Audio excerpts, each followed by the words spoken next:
All right, Dragon Ball Sparking Zero. So I'm giving my day one impressions. I've only played the game for one day so far, a couple hours just the other day, and so far so good. I'm having a blast right now. I haven't had a chance to play any online multiplayer yet, so still figuring it out, still getting used to the controls, still trying to see what exactly what exactly the vibe for this game is, when playing against other people. But I have been, dabbling with the tutorials. I have been dabbling with uh, playing against the computer, playing story mode, and just generally checking out just the vibe of the game. And I gotta say, it's feeling pretty good. Right off the bat, I can tell that it's definitely got this vibe where it's trying to look out for Dragon Ball fans who wanted a fun experience.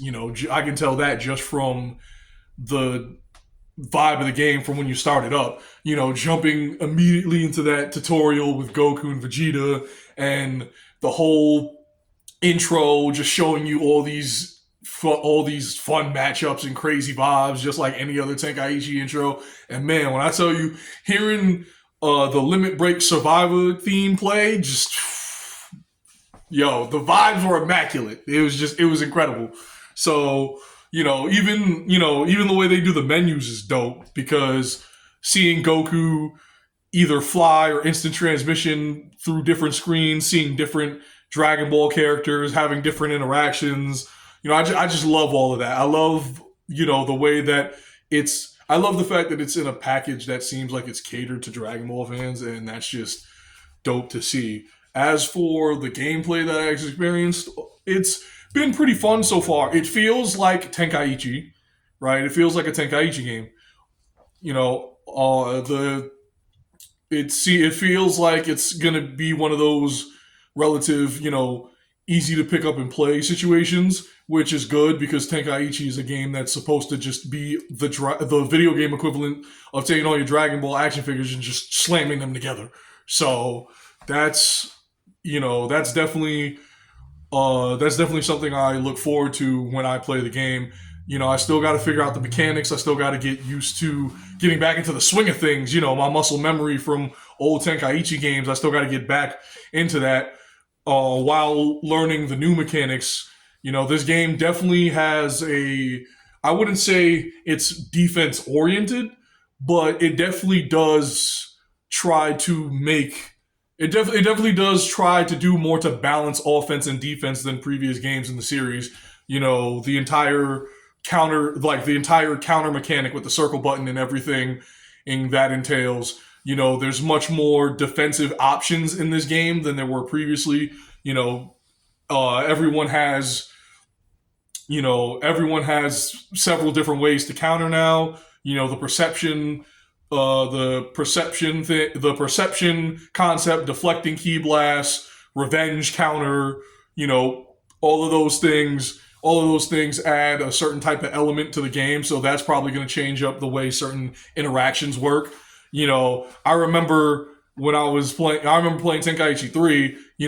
As much fun as that game is, sometimes you can get to the point where it's like you feel like you're just mashing the shit out of the square button and attacking, just relentlessly attacking whoever you're playing against. And you can still get some of that in Sparking Zero, but you know, every once in a while they're gonna press a defensive reaction that makes you have to adjust to their adjustment. And I like that because now it makes it, now it's like, okay, I gotta actually think, I gotta actually be active. I can't just mash these buttons because if the person I'm playing against has the right reactions to my strategy, then I'm asked out. I got to figure out the proper way to counter them, engage them. So I like that so far.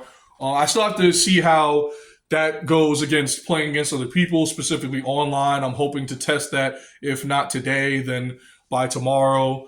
My third day in, I want to at least have some kind of experience with all the mechanics. So I'll look to see how that plays. What the online experience is like. how it runs, what it feels, how it runs, what it's like going against other people, how those mechanics come into play, what characters define the meta and all of that. So I'm still looking forward to seeing in what those features are like. I'll tell you one thing, playing against the AI in this game is a whole different experience. I've been playing on normal difficulty and they're just like, they're making me have to step my game up. So I definitely appreciate that, for people who, like to play single player experiences. You'll definitely have fun because the computers definitely keep you on your toes. They're going to force you to at least learn the most basic of mechanics to survive. They have a difficulty option to raise or lower the difficulty. So, anybody can configure it to how they like it. But honestly, just playing on normal, if you're an old Tenkaichi veteran and you haven't played those games in a while, then playing on normal will definitely let you know where you're at as far as playing against the AI. You'll have to, you'll have to, get back in the lab, and come up with a few things every now and then. But yeah, no, it's been fun. I enjoy the character interactions. They're great. Seeing different versions of characters interact with other characters. It's fun. It's wacky. It's Dragon Ball. All of those. There's thousands of interactions. They're all great. Some of my favorites include, seeing different versions of Vegeta interact with himself.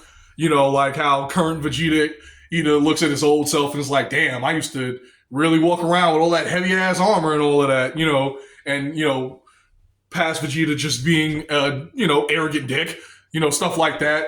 The infamous no cap interaction with Trunks and his father. I think that's great. Goten calling Android 18 a baddie is hilarious. I like Dragon Ball era Goku interacting with all of his friends like it's whatever, and he's interacting with them like it's whatever, and they're all just like, what the hell is Goku doing being a child again? I know that was a feature in Tenkaichi 3. I'm glad they brought that back and kept it going. So I'm having fun with all of that.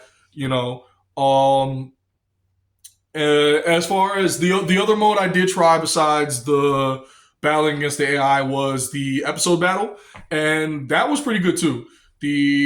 So far, I'm playing through Goku's story specifically. My goal is to go through the canon story and then dabble in the what ifs. I did do some of the what ifs through the Sand Saga only, and then I'm gonna finish the canon story and then go back and do all of those. It's great. I love it. I enjoy it. If you're playing through the canon story, it's like an abridged version, which is fine because we all know the story of Dragon Ball by now. But if you're playing the what ifs, they're very, very, very interesting and engaging. And they do dabble into some interesting concepts and vary into some interesting plot ideas that I feel like really, really stretch the concept of what certain things could be like in a Dragon Ball plot. Like I played the alternate version of the Sand Saga where Goku dodges the special beam cannon and he never ends up training with King Kai because he never died. Right? And that, I was playing that and I was thinking to myself, wow, that actually could have been a viable Dragon Ball plot. If I saw that if I was eating or watching Dragon Ball back in the day and that was the plot, that felt just as right as what we all know and love to be true. So I really do like how the what ifs really feel like, even though they're obviously variations from what we know, they still feel like things that could have plausibly happened if the plot took another direction. And that's just been great. I look forward to seeing how those branching paths interact with other characters in their episodes. I don't have too many complaints about anything in particular. The one thing with episode battle that I didn't like was I was playing Goku story and I was trying to play the canon route, and I got to the Jason Birder mission, and apparently I was supposed to use the new deflect mechanic to deflect Jace's Crusher Ball to trigger Birder coming in, but the game didn't really make that clear. They just said, hey, beat Jason Birder, so I assumed at some point Birder would jump in, but it turns out I had to do a specific action to make him jump in. If you beat Jace, you get an alternate situation which I wasn't looking for. I'm glad it's there, but I wasn't looking for it, and the game didn't really specify how to do that. I kind of had to look that up.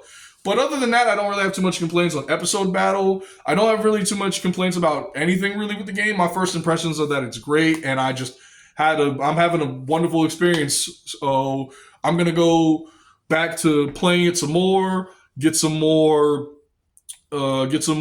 impressions from it. Hopefully my capture card will work so I can record some footage and post that. And yeah, I'm just looking forward to having a blast. And I'm definitely going to be down to, play my friends this weekend and get some of that experience going. So, thank you for checking in. This has been my review for Dragon Ball Sparking Zero Day 1 impressions. I'll catch you later. Thanks.